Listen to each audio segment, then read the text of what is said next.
Hello, this is Eileen, the environmental educator, and it's Friday. So, what do we do on Friday? That's right, we have a Friday funny and we laugh.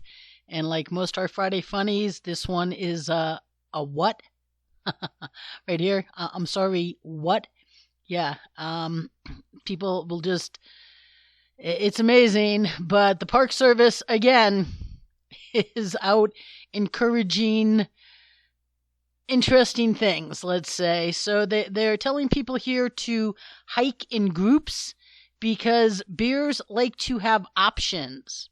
Yeah, hike in a group. Bears like to have options. Yeah, don't we all? Your safety is your responsibility while hiking in national parks. Planning is an important step in being prepared for any adventure. Although it's generally safe or to hike with a companion. If you prefer to go solo, they take a few extra precautions with you, including leave a trip plan with a trusted family or friend. Well, the trip plan isn't going to do you much good when if you are actually involved in a bear encounter, and then they go on and they say don't hike alone, and make noise and carry bear spray, so they do give some good advice here, but it's headlined with basically there's safety in numbers. So if you go out hiking, guys, go out with a group, be in the middle of the group, because if a bear attacks, he's going to get the people on the outside. Okay, so I just always have to be like, what? Because I don't know if you remember, but just a couple months ago, around April Fool's, the Park Service encouraged people to make a homemade volcano in Craters of the Moon National Park. Okay, now if I or you did this, and just as a joke, and said, hey, yeah, man, just go out there and do a little homemade science experiment, and somebody actually followed your suggestion, I'm not sure the Park Service would find it so funny. And just like right here, this was 3 months ago, back in March, and they said if you encounter a bear, don't push a slower friend down. Almost putting ideas in people's head that could really potentially get somebody injured. Okay, and this is 7 months ago, when the Park Service asked people not to lick the psychedelic toads. Okay, if you or I did that, and then a bunch of people went out and licked psychedelic toads, and then there was a medical emergency or some other event in the park because of it, I'm not sure that we wouldn't be being held liable.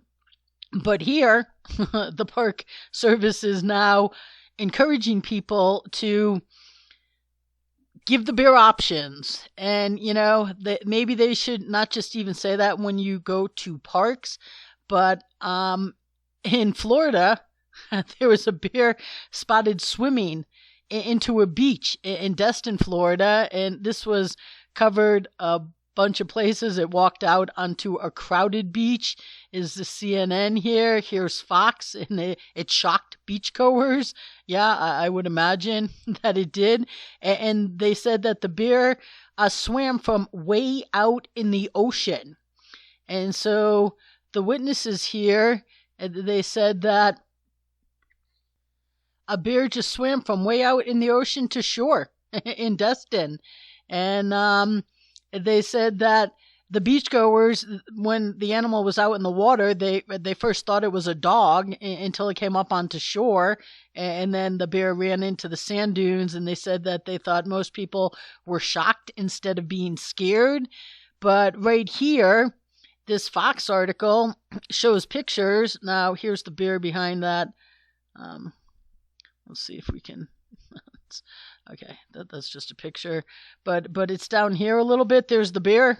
And it's very close to people here. Now, two things are, if you were in a park and you actually walked up this close to a bear, you'd really be taking your life in your hands, or, anywhere where you encountered a bear. But here, the bears swim in from way out in the ocean. So it knows it's encountering people. It's coming into your territory. I've seen a bear come into people's territories, and when they're advancing on you, so long as you ignore them and don't bother them, I've never seen them, you know, be a problem.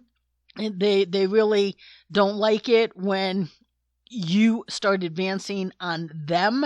So, if this bear were just hanging out and all these people just started walking into the water and the bear started feeling threatened, it could be a different story. But this definitely could have turned out a little differently because, this is a wild animal. It could have done anything. And look at these beachgoers here. Now the bear is up here further, it seems. And right, safety in numbers, the people way in the back are safer than the people a little bit more up front, who are safer than the people that are surrounding the bear.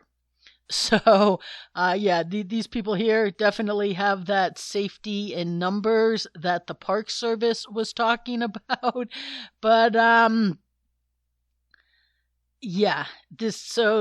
advice even played out on the beaches here in Florida this week. And yeah, these people got treated to a nice little event they'll remember for their life. But for the most part, Park Service, just what are you thinking with a lot of the things that you post? I just don't understand it, because as I said, if civilians did it, the Park Service wouldn't be finding it as funny as they seem to find it when they're out maybe encouraging behavior that could really go awry. So, and the interesting thing about this post here is, if you come down just a little bit, this is just one comment. Dina, Dena, Gross, and she thinks that the NPS posts are the best. They're entertaining and very informative, and well done again. And 490 people kind of agreed with her. 429 people gave it the thumbs up, 60 gave it a heart, and 2 gave it the laughing face. So, everybody thinks this is funny, except when it actually happens. That, somebody, throws their friend down, or somebody does a volcano, or licks a toad, or goes out in a group, and some of the group don't maybe make it back, or make it back severely injured. So, but people are entertained by it. I, on the other hand, am of the, I don't really think that we should be encouraging behavior that could really turn out to have negative consequences. So we are once again going to just laugh at the National Park Service, and we are going to shake our heads and wonder what they are thinking as we chuckle, because it's a Friday and laughing is good for you. So stay tuned, people.